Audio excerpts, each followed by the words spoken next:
Hello and welcome to Living Southern Oregon, where today I am with Cathy Pennington of the wonderful Pennington Farms.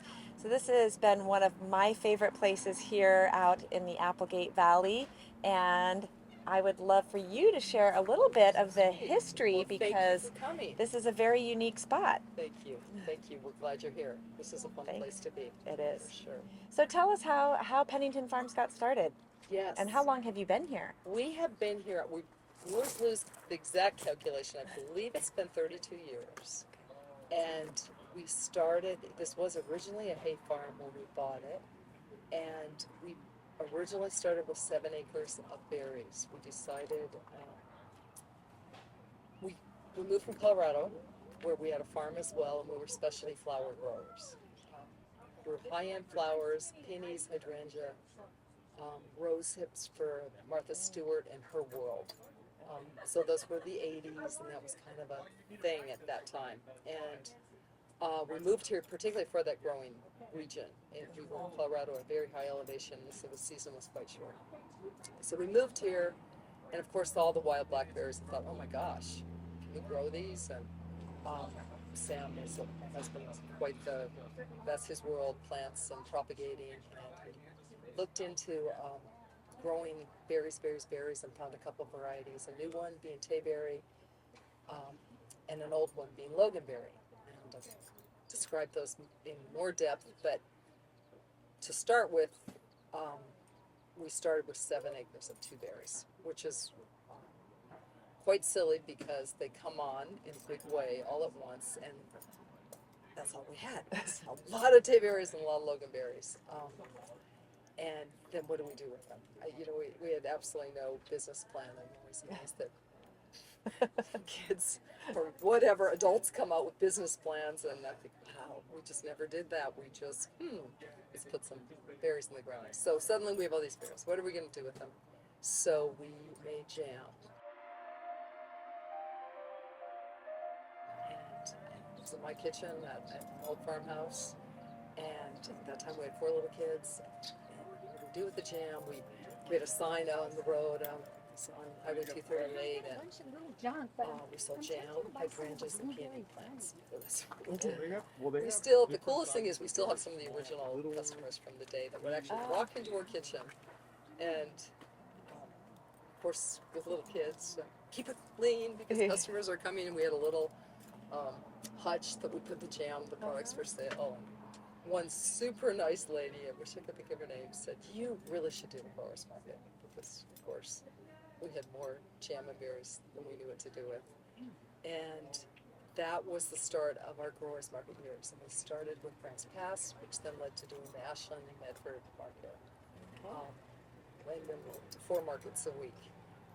It was fun, and it was a whole nother world of preparing for these markets. And then as long as we're at the markets, maybe we should, and we licensed the kitchen, of course, to be able to do this.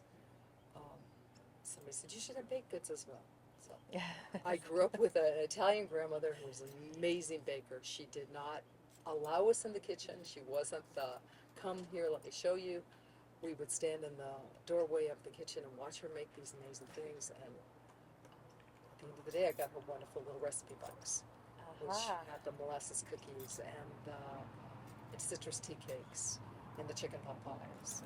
The things that are, That are they're the I think are staple. specialties. They are the specialties. And they mean more to when someone compliments them. I just think of my nana, which is worth more than any dollar amount you could ever give me, because she cared, and even though it was somehow through osmosis or genetics, it kind of has passed. My mom was not could give a hoot. She thought my pies tasted. She thought Safeway's pies were just fine. Why bother?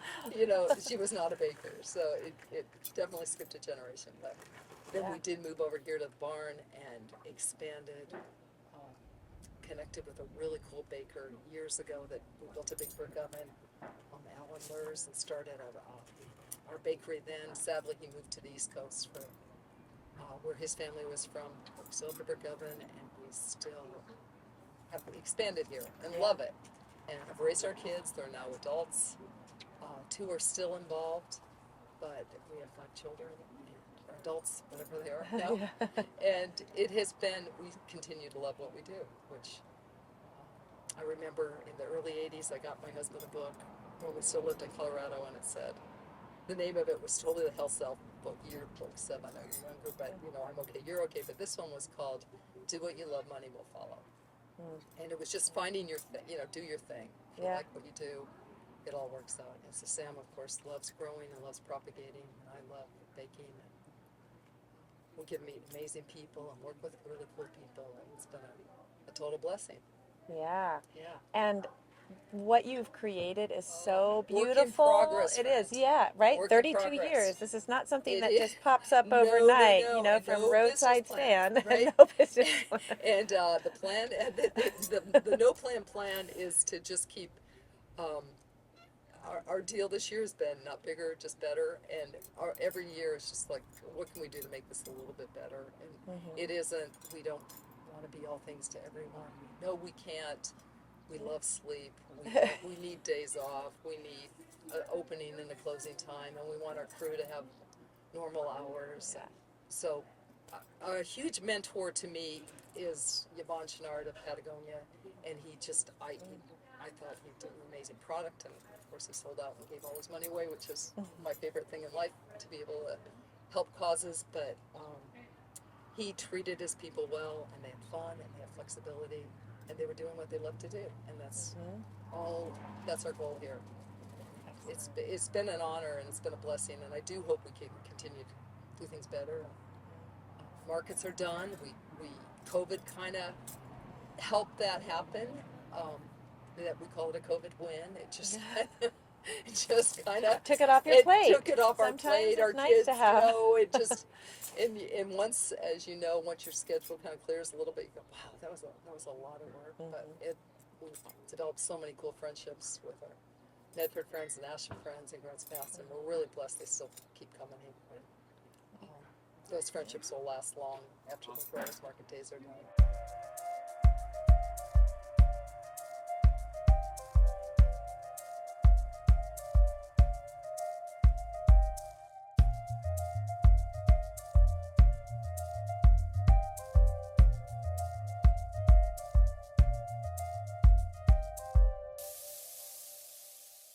Tell me about some of the specific pies and jams and things Yes. that you make, because one of the things I've noticed is that there's a lot of unique ones. Yes. And not something that you're necessarily going to see Definitely. in a store, in a Definitely. grocery store.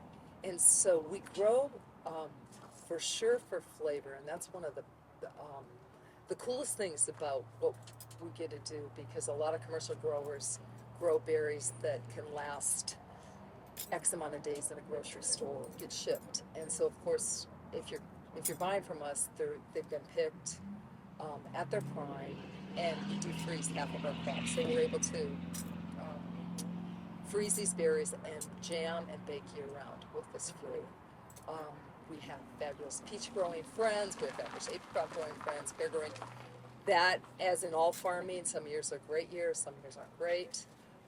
As to the berries, I think right now we grow around 50 or 60 varieties. We started, as I told you, with the Logan and Tay berry. Logan continues to be my personal favorite berry. Logan is the basis of the Marion berry. Logan and Olali berry were propagated in the 40s in Marion County, Oregon, which is why people come to Oregon and ask for Marion berry. I think there are a lot of other fabulous berries that have come before and after it, and we do grow, of course, Marion berry. Because Sam does what he loves to do, is we grow a bunch, and you'll see a bunch out front that are in front of the bakery that are just trial gardens, and he puts a couple together, and we don't name them. We work a lot with OHSU on coming up with new varieties. One of his is the lusterberry, which is propagated off of the boysenberry. Munga berry is another one of his, which we usually ask for our customers' help in naming these berries. Munga berry came from being humongous. It is humongous. It's fabulous if you can get it when we have it. Sometimes we hoard it a little bit for our jam, but it's exciting and fun. And so there is always new. Because Sam is from Hawaii, I think you'll see a Hawaii vibe. There is a market Kalapoi Market in Kailua, Oahu, Hawaii, that has been our muse. We would go there with our little kids and say, this is the kind of place we want to develop. And so you'll definitely see lily koi, passion guava, and that comes from, the Hawaiian roots, and we put it into pepper jellies, and just always try to weave in things that have, I think all of our baked goods and pretty much all of our jams have something that means something to us, and hopefully are enjoyed by others. And which comes across. I hope so. Really That does. is really our goal. It really comes It really across. is. It's a personal If thing. you haven't had a chance to taste one of the pies. Oh, it's all about the pies. For Yes. me, that Yeah. was what. But then Yeah. my daughter fell in love Yes. with the chicken pot pie. Oh, it's just... And that. So the chicken pot pie I started making when I was about 10. Okay. And it has a story. I was the youngest in my family. I had older brothers that just did not care for me at all. I was a tattletale. I was the annoying little sister. And the only way I got attention was to feed them, which boys tend to like, especially brothers. And so you'd try to create these dinners and, with anticipation, do you like it? Do you like it? And so the chicken pot pie has been in my existence for many a decade. And I wanted it to be of our childhood. I didn't want it to be the Stofers, Stofers. I'm sure they probably make a great one, Banquet, or whatever. I don't know, the chicken pot pies that we had when we had a babysitter when I was in 6th grade. I'm going to say yours are better. Thank you. For sure. It's our goal in life. So it's an original, that's what we want. It's this, real chicken, carrots, real celery. Yeah. Real food. Yeah, it's Well, fun. Thank you. You are so welcome. Thank you much. for coming out. Yeah. I really appreciate that. And I really encourage you to stop by. It's a beautiful place, beautiful picnic grounds, which I love. So you have a spot to hang out and you're looking at vineyards and grapes, or not grapes, berries. Birds, and it's just deer. Mountains and deer. Yeah, it's just such a spectacular location. Well, thank you so much. We really appreciate you coming. It was really fun. Yeah, thank you. Yeah, thank you so much.